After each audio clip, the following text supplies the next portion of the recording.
Hi friends, welcome back to my channel. ఇవి barbati గింజలండి. So వీటితో curry చేసుకోవచ్చు. మన బరబాటీలు తెలుసు కదా. సో అవి లేతగా ఉన్నప్పుడైతే మనము డైరెక్ట్గా ఇలా చెక్కేసి కట్ చేసి మనము కర్రీ చేసుకుంటాం. ఇవి బాగా ముదిరిన తర్వాత పండిపోతాయి కదండి, కొంచెం వైటిష్ కలర్లో వస్తాయి. అందులో గింజలు పెద్దగా ఉంటాయి ఇలాగా. సో ఇవి సపరేట్గా మనకి బజార్లో అమ్ముతారండి. కావాలంటే చక్కగా అక్కడ కొనుక్కొని ఇలా కర్రీ చేసుకోవచ్చు. చాలా బాగుంటుంది రైస్ అండ్ రోటీలోకి. సో దీనికోసం అయితే ఫస్ట్ మనం ప్యాన్ పెట్టి చాలా సింపుల్ టక్టకా మనం చేసుకోవచ్చు ఈ కర్రీని. సో ఆయిల్ వేసి అందులో పెద్ద ఆనియన్ కట్ చేసి వేసుకున్నానండి. అది కొంచెం మగ్గడానికి కొంచెం సాల్ట్ వేసాను అనమాట. సో అది కొంచెం మనం ఫ్రై అయిన తర్వాత అల్లం వెల్లుల్లి పేస్ట్ అనేది వేసుకోవాలండి. సింపుల్ కర్రీ, సింపుల్ మెథడ్ అండి ఇది. చాలా ఈజీగా, క్విక్ అండ్ ఈజీగా చేసేసుకోవచ్చు అండ్ చాలా టేస్టీగా ఉంటుందన్నమాట. సో దీనికోసం అయితే ఫస్ట్ మనం ఆనియన్స్ వేగిన తర్వాత ఒక స్పూన్ అల్లం వెల్లుల్లి పేస్ట్ వేసుకున్నామండి. అది చక్కగా స్మెల్ పచ్చివాసన పోయేంత వరకు చక్కగా ఫ్రై చేసుకోవాలి. నెక్స్ట్ వచ్చేసి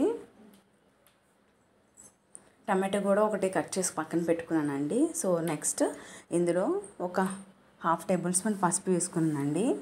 పసుపు తర్వాత ఒక ఫుల్ టేబుల్ స్పూన్ కారం కూడా వేసుకోవాలి. సో ఇది కొంచెం మనం ఆయిల్ ఫ్రై చేస్తే పచ్చివాసన పోతుందన్నమాట, మంచి అరోమా వస్తుంది మొత్తం కర్రీ అంతా. సో అందుకని చెప్పి నేను ఫస్ట్ ఫ్రై చేసేస్తున్నాను మసాలా కారం అన్నీ వేసి. నెక్స్ట్ వచ్చేసి టమాటో అండి. ఇందులోని అడుగు మాడకుండా మనము స్పైసెస్ వేసాం కదా, సో అడుగు పడుతుంది త్వరగా. సో ఇదే టైంలో అది కొంచెం ఫ్రై అయిన తర్వాత టమాటో వేసేసుకున్నామంటే చక్కగా కుక్ అవుతుంది అనమాట, అడుగు పట్టకుండా. సో ఇందులో కొంచెం సాల్ట్ వేసాను కొంచెం మగ్గడానికి.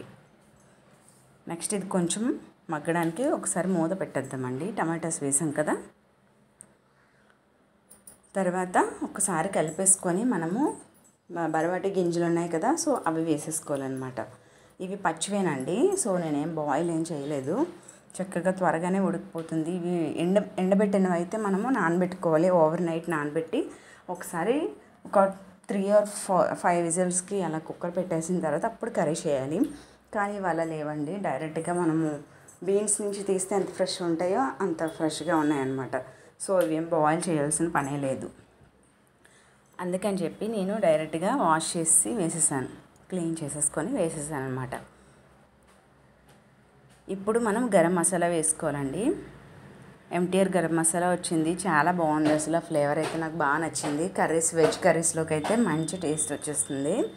సో అది 1 టేబుల్ స్పూన్ వేసుకున్నాను. 1 టేబుల్ స్పూన్ వేసుకుని ఒకసారి కలుపుకున్న తర్వాత సరిపడా వాటర్ మనం వేసుకొని చక్కగా కుక్ చేసుకోవాలన్నమాట.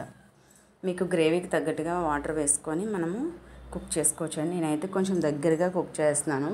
చారు పెట్టాను, రైస్ పెట్టాను. సో మనకి చక్కగా ఇంకా గ్రేవీ అవసరం లేదు కాబట్టి దగ్గరగా కుక్ చేసుకుంటే చాలా బాగుంటుంది అనమాట.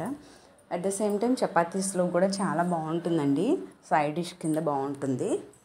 సో చాలా టేస్టీగా ఉంటుంది. మీరు ఎప్పుడైనా ట్రై చేయకపోతే ఒకసారి రెసిపీని ట్రై చేసేయండి. ఈజీ, అన్ని ఇంట్లో ఉన్న వాటితోనే మనం చక్కగా క్విక్ అండ్ ఈజీగా టేస్టీగా చేసుకోవచ్చు కర్రీని. ఓకే, ఇది కొంచెం కుక్ అయిందండి. ఒకసారి మనం టేస్ట్ చూద్దాం. సాల్ట్ సరిపోతే ఇదే టైంలో ఒకసారి కొంచెం సాల్ట్ వేసేసుకోవాలి. అలాగే మన కొత్తగా చూసిన వాళ్ళు మన ఛానల్ని సబ్స్క్రైబ్ చేసుకోండి. ఇంకా వీడియోస్ని ఫుల్ లెంత్గా చక్కగా చూడండి. మధ్య మధ్యలో ఏమైనా టిప్స్ అయినా, ట్రిక్స్ అయినా ఏవైనా ఉండొచ్చు, టిప్స్ ఉండొచ్చు. సో ఒక్కసారి మీరు ఫుల్ లెంత్గా వీడియో స్కిప్ చేయకుండా చూస్తే మాత్రం మీకు చక్కగా అర్థమవుతుందండి. సో కొంచెం సాల్ట్ సరిపోలేదు, సాల్ట్ వేసేసుకున్నాము. సాల్ట్ వేసేసుకొని ఒకసారి కుక్ చేసేసుకుంటే సరిపోతుంది. మీ గ్రేవీ కానీ కావాలి అని అనుకుంటే మరి కొంచెం వాటర్ వేసుకొని కొంచెం ఉడికించి దించేసుకోవచ్చు అన్నమాట.